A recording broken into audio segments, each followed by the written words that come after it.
সাতক্ষীরা পৌরসভা প্রায় 15,000-এর অধিক গাছ রোপণ করার পরিকল্পনা গ্রহণ করেছে।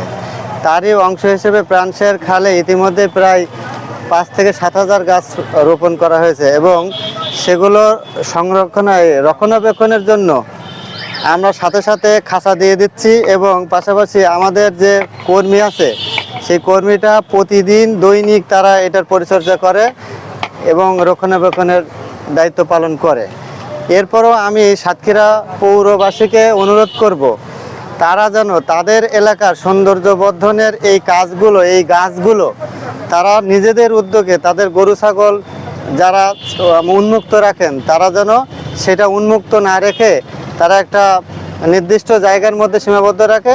এবং আমি সাতক্ষীরাবাসীকে অনুরোধ করব এটা শুধু পৌরসভার দায়িত্ব এই না ভেবে সকলের জায়গা থেকে তারা তাদের দায়িত্বটুকু পালন করলে এটা আরও অনেক বেশি সুন্দর হবে। সাতক্ষীরায় আমরা সরকারের যে কর্মসূচি এবার রয়েছে যে বৃক্ষরোপণ আপনারা সবাই জানেন, তারই অংশ হিসাবে এই প্রাণসায়ার খালের উভয় পাশে আমরা বৃক্ষরোপণ করছি এবং সমগ্র সাতক্ষীরায় বিভিন্ন জায়গায় বিভিন্ন সরকারি ডিপার্টমেন্ট থেকে বৃক্ষরোপণ করা হচ্ছে এবং জেলা প্রশাসন সেটা সমন্বয় সাধন করছে। এই কারণেই কিন্তু আমরা পৌরসভার মাধ্যমে বৃক্ষরোপণটা করছি, কারণ পৌরসভার অন্যতম কাজ হচ্ছে আপনার যে পৌর এলাকার মানুষের জীবনমান উন্নয়নের জন্য বৃক্ষরোপণ করা, বয় নিষ্কাশনের ব্যবস্থা করা এবং বিশুদ্ধ পানি সরবরাহ নিশ্চিত করা। কাজে যেহেতু পৌরসভা এটি করছে, তাদের যে স্থায়ী কর্মচারী আছে তাদের মাধ্যমে এখানকার এই গাছগুলোর রক্ষণাবেক্ষণ করা হবে।